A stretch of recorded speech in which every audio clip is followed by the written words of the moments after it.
All right, let's just jump right in. Picture this. You're bidding to build a massive new bridge, maybe a skyscraper that's going to redefine a city's skyline. The prize? It's huge, but the path to get there is absolutely filled with risk. This isn't just business as usual. It's a high-stakes quest. And today, we're going to break down the playbook for how contractors actually navigate this world and win. Now, you'd probably think the most dangerous moment is when steel beams are swinging hundreds of feet in the air, right?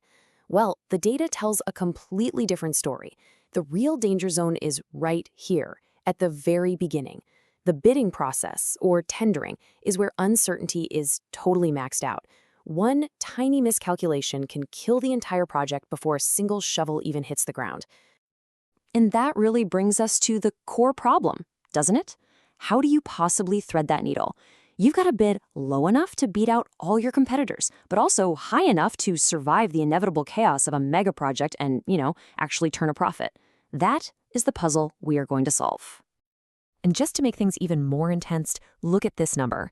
On average, for every 6 times a company pours its time, its money, and its best minds into crafting a detailed bid, they only win once. So the pressure to get that one winning bid absolutely perfect is just immense. So with the stakes this high, how do you even begin to build a winning strategy? Let's start by mapping out the landscape of this high-stakes bidding game. So every quest starts with a choice of which path to take, and it's no different here. This first decision is a huge fork in the road, and it fundamentally changes who's on the hook when things go wrong, and, just as important, who gets the big rewards when things go right. You've basically got 2 main paths. The first one is the traditional route, design, bid, build, or DBB. This is where the client just hands you a complete set of blueprints and says, build this. Simple. The other path is design build, or DB. And here, the client comes to you with a problem, and it's your job to both design the solution and build it. The whole game changes based on who owns that design phase.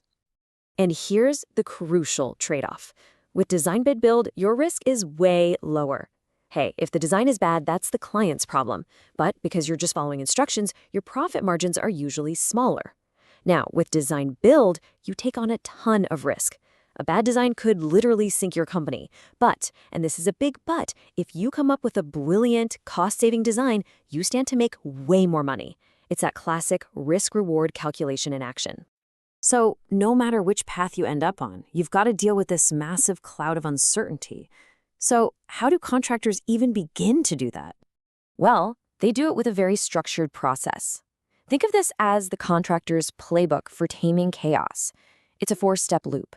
First, you identify everything that could possibly go wrong or right. Then you analyze it. After that, you figure out how to handle it. And finally, you keep your eye on it constantly, monitoring and reviewing. Okay, before we go any further, let's make sure we're on the same page about what risk even means. According to the experts, risk isn't just about bad stuff. It's any uncertain event that can have a positive or a negative effect. And that is so important. A risk could be a sudden steel shortage, sure. But it could also be an opportunity, like a new game-changing piece of tech becoming available ahead of schedule. So where do you find all these potential risks? Well, it's a mix of serious detective work. You're running intense brainstorming sessions, you're interviewing seasoned experts, you're combing through every single line of the project documents, and you're digging into the data from every project you've ever done. And the whole point of all this work is to create one master document, the risk register. But this is where our own human psychology kind of trips us up. We have this built-in blind spot.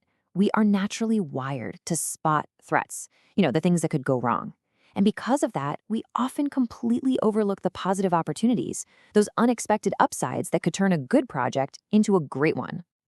So now you have this gigantic list of everything that might happen. How do you even begin to make sense of it all? Let's talk about how you analyze these risks. I mean, seriously, this document can be overwhelming. You could have hundreds of items on there, from freak weather events to political instability to the fluctuating price of concrete. Where on earth do you even begin to focus your attention?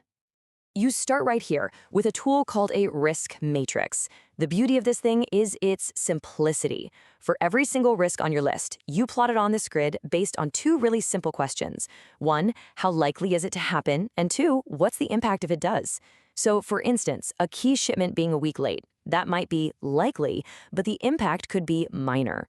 But what about a brand new drilling technology failing? Well, that might be unlikely, but the impact would be severe. Everything that lands in that top right corner, the high probability, high impact stuff, those are the fires you have to put out first. Okay, now we get to the moment of truth. You've found the risks, you've analyzed them, you've prioritized them. The very last step before you hit submit on that bid is to actually put a price tag on all of that uncertainty. So here's the thing. The final price is not just your costs plus whatever profit you want to make. Look at these formulas. You have specific line items for risk. They're called contingencies and uncertainties. Here's the difference. Contingencies are your financial cushion for the risks you've already identified, the known unknowns. The uncertainty buffer, that's for the unknown unknowns, the crazy, unpredictable stuff you could never see coming. You're literally building a buffer for both the risks you can plan for and the ones you can't. And don't think this is all just cold, hard numbers. This quote really pulls back the curtain on the human element. It shows that sometimes that contingency cost comes down to pure gut feeling. If the whole process felt chaotic and stressful, the team just assumes they missed something, and they'll pad that number just in case. It's basically a price tag on their own anxiety. So to wrap this part up, that final bid number is so much more than just a price.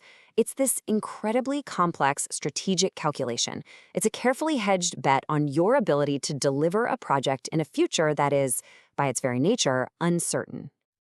So where's all this headed? Well, while experience and gut instinct will always have a place, technology is quickly turning this whole process from an art form into a much more precise science. Look at powerful tools like Monte Carlo simulations. Instead of trying to guess one single number for your contingency fund, a computer basically runs the entire project thousands, even millions of times, playing out every possible combination of risks. It's like a financial stress test on steroids. The result isn't one fixed price, but a whole spectrum of possible outcomes. It takes you from a single gut feeling to a data-driven map of the project's entire financial risk profile. It is a massive, massive leap forward. And that really brings us to the key takeaway. In this incredibly high-stakes game, being great at managing risk isn't just about playing defense anymore. It's not just about avoiding disaster. It has become the single greatest competitive advantage you can have.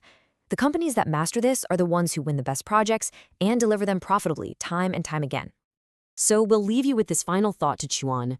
In a world of billion-dollar projects and razor-thin margins, where does the winning edge really come from? Is it in having the boldest, most ambitious plan? Or is it in the quiet, meticulous, and masterful management of risk?